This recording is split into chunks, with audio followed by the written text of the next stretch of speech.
Lei nº 6.766 de 1979, Parcelamento do solo urbano. Capítulo 7º, dos contratos. Artigo 25. São irretratáveis os compromissos de compra e venda, cessões e promessas de cessão, os que atribuam direito à adjudicação compulsória e, estando registrados, confiram direito real oponível a terceiros. Artigo 26. Os compromissos de compra e venda, as cessões ou promessas de cessão poderão ser feitos por escritura pública ou por instrumento particular, de acordo com o modelo depositado na forma do inciso 6º do artigo 18 e conterão, pelo menos, as seguintes indicações. Primeiro, nome, registro civil, cadastro fiscal no Ministério da Fazenda, nacionalidade, estado civil e residência dos contratantes. Segundo, denominação e situação do loteamento, número e data da inscrição. Terceiro, descrição do lote ou dos lotes que forem objeto de compromissos, confrontações, área e outras características. Quarto, preço, prazo, forma e local de pagamento bem como a importância do sinal. Quinto, taxa de juros incidentes sobre o débito em aberto e sobre as prestações vencidas e não pagas, bem como a cláusula penal, nunca excedente a 10% do débito e só exigível nos casos de intervenção judicial ou de mora superior a 3 meses. Sexto, indicação sobre a quem incumbe o pagamento dos impostos e taxas incidentes sobre o lote compromissado. Sétimo, declaração das restrições urbanísticas convencionais do loteamento, supletivas da legislação pertinente. Parágrafo 1º. O contrato deverá ser firmado em 3 vias ou extraídas em 3 traslados, sendo um para cada parte e o terceiro para arquivo no registro imobiliário, após o registro e anotações devidas. Parágrafo 2º. Quando o contrato houver sido firmado por procurador de qualquer das partes, será obrigatório o arquivamento da procuração no registro imobiliário. Parágrafo 3º. Admite-se, nos parcelamentos populares, a cessão da posse em que estiverem provisoriamente emitidas à União, Estados, Distrito Federal, municípios e suas entidades delegadas, o que poderá ocorrer por instrumento particular, ao qual se atribui, para todos os fins de direito, caráter de escritura pública, não se aplicando a disposição do inciso 2º do artigo 134 do Código Civil. Parágrafo 4º. A cessão da posse referida no parágrafo 3º, cumpridas as obrigações do cessionário, constitui crédito contra o expropriante, de aceitação obrigatória em garantia de contratos de financiamentos habitacionais. Parágrafo 5º. Com o registro da sentença que, em processo de desapropriação, fixar o valor da indenização, a posse referida no parágrafo 3º, converter-se-á em propriedade e a sua cessão, em compromisso de compra e venda ou venda e compra, conforme haja obrigações a cumprir ou estejam elas cumpridas, circunstância que, demonstradas ao registro de imóveis, serão averbadas na matrícula relativa ao lote. Parágrafo 6º. Os compromissos de compra e venda, as cessões e as promessas de cessão valerão como título para o registro da propriedade do lote adquirido, quando acompanhados da respectiva prova de quitação. Artigo 26-A. Os contratos de compra e venda, cessão ou promessa de cessão de loteamento devem ser iniciados por quadro resumo, que deverá conter, além das indicações constantes do artigo 26 desta lei. Primeiro, o preço total a ser pago pelo imóvel. Segundo, o valor referente à corretagem, suas condições de pagamento e a identificação precisa de seu beneficiário. Terceiro, a forma de pagamento do preço, com indicação clara dos valores e vencimentos das parcelas. Quarto, os índices de correção monetária aplicáveis ao contrato e, quando houver pluralidade de índices, o período de aplicação de cada um. Quinto, as consequências do desfazimento do contrato, seja mediante distrato, seja por meio de resolução contratual motivada por inadimplemento de obrigação do adquirente ou do loteador, com destaque negritado para as penalidades aplicáveis e para os prazos para devolução de valores ao adquirente. Sexto, as taxas de juros eventualmente aplicadas, se mensais ou anuais, se nominais ou efetivas. O seu período de incidência e o sistema de amortização. Sétimo, as informações acerca da possibilidade do exercício, por parte do adquirente do imóvel, do direito de arrependimento previsto no artigo 49 do Código de Defesa do Consumidor, em todos os contratos firmados em estandes de vendas e fora da sede do loteador ou do estabelecimento comercial.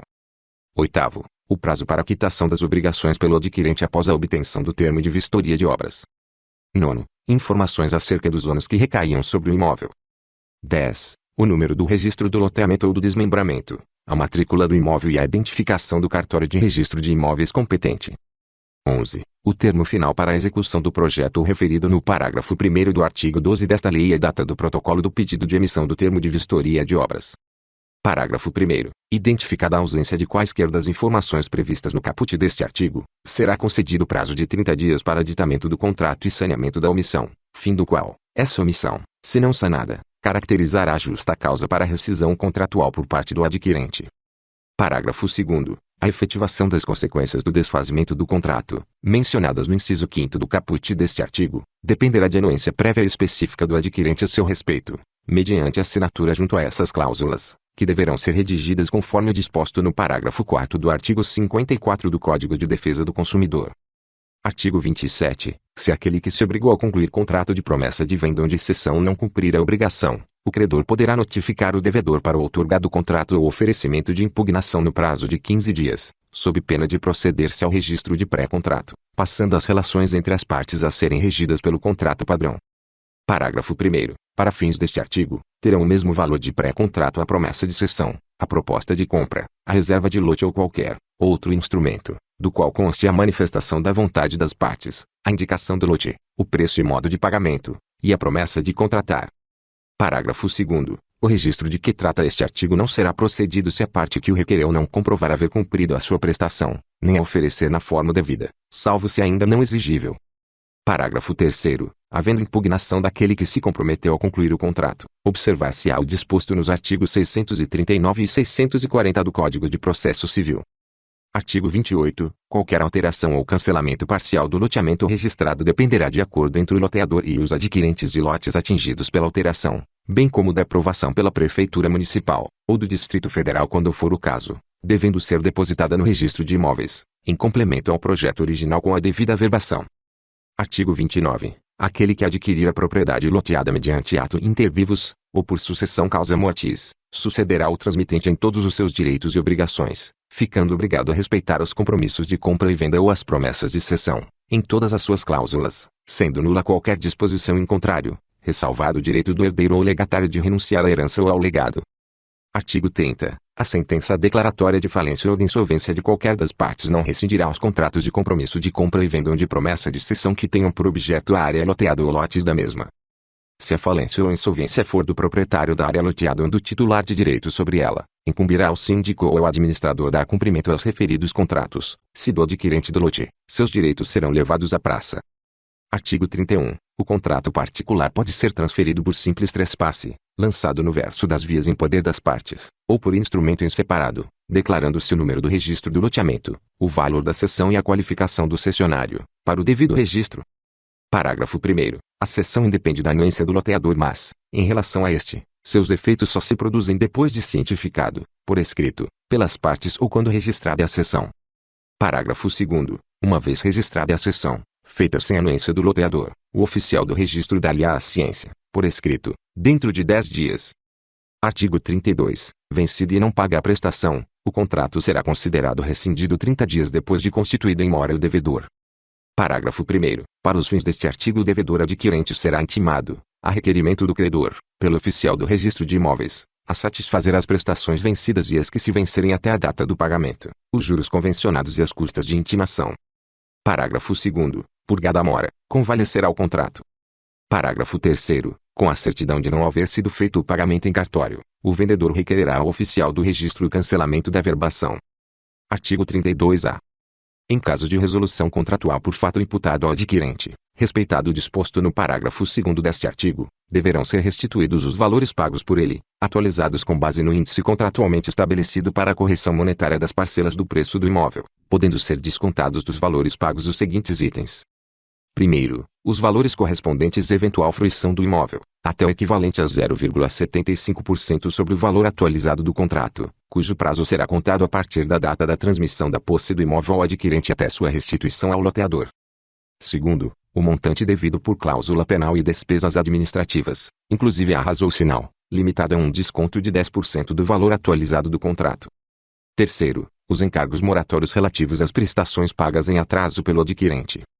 Quarto, os débitos de imposto sobre a propriedade predial e territorial urbana, contribuições condominiais, associativas ou outras de igual natureza que sejam estas equiparadas e tarifas vinculadas ao lote, bem como tributos, custas e emolumentos incidentes sobre a restituição ou rescisão. Quinto, a comissão de corretagem, desde que integrada ao preço do lote.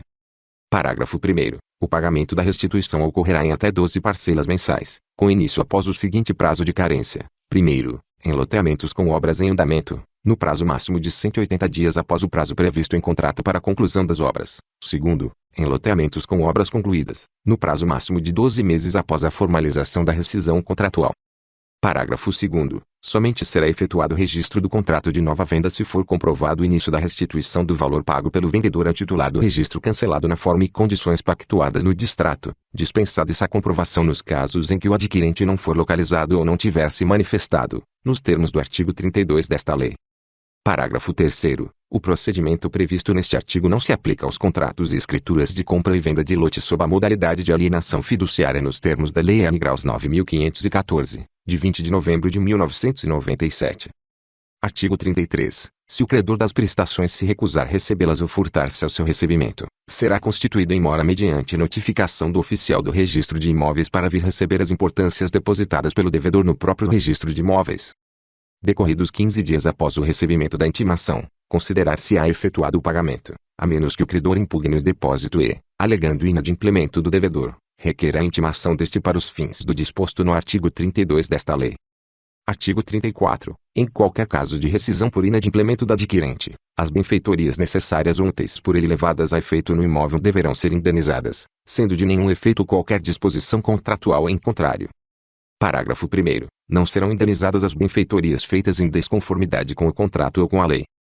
Parágrafo 2º. No prazo de 60 dias, contado da constituição em mora, fica o loteador, na hipótese do caput deste artigo, obrigado a alienar o imóvel mediante leilão judicial ou extrajudicial, nos termos da Lei nº 9.514, de 20 de novembro de 1997. Artigo 35. Se ocorrer o cancelamento do registro por inadimplemento do contrato, e tiver sido realizado o pagamento de mais de 1/3 do preço ajustado, o oficial do registro de imóveis mencionará esse fato e a quantia paga no ato do cancelamento, e somente será efetuado novo registro relativo ao mesmo lote, mediante a apresentação do distrato assinado pelas partes e a comprovação do pagamento da parcela única ou da primeira parcela do montante a ser restituído ao adquirente, na forma do artigo 32 desta lei, ao titular do registro cancelado, ou mediante depósito em dinheiro à sua disposição no registro de imóveis. Parágrafo 1º. Ocorrendo o depósito a que se refere este artigo, o oficial do registro de imóveis intimará o interessado para vir recebê-lo no prazo de 10 dias, sob pena de ser devolvido ao depositante. Parágrafo 2º. No caso de não se encontrar o interessado, o oficial do registro de imóveis depositará a quantia em estabelecimento de crédito, segundo a ordem prevista no inciso 1º do artigo 666 do Código de Processo Civil, em conta com incidência de juros e correção monetária. Parágrafo 3º. A obrigação de comprovação prévia de pagamento da parcela única ou da primeira parcela como condição para efetivação de novo registro, prevista no caput deste artigo, poderá ser dispensada se as partes convencionarem de modo diverso e de forma expressa no documento de distrato por elas assinado. Artigo 36. O registro do compromisso, cessão ou promessa de cessão só poderá ser cancelado, primeiro, por decisão judicial, segundo, a requerimento conjunto das partes contratantes, terceiro, quando houver rescisão comprovada do contrato. Artigo 36-A. As atividades desenvolvidas pelas associações de proprietários de imóveis, titulares de direitos ou moradores em loteamentos ou empreendimentos assemelhados, desde que não tenham fins lucrativos, bem como pelas entidades civis organizadas em função da solidariedade de interesses coletivos desse público com o objetivo de administração, conservação, manutenção, disciplina de utilização e convivência, visando a valorização dos imóveis que compõem o empreendimento, tendo em vista sua natureza jurídica, vinculam-se, por critérios de afinidade, similitude e conexão, à atividade de administração de imóveis. Parágrafo único. A administração de imóveis na forma do caput deste artigo sujeita seus titulares à normatização e à disciplina constantes de seus atos constitutivos, cotizando-se na forma desses atos para suportar a consecução dos seus objetivos.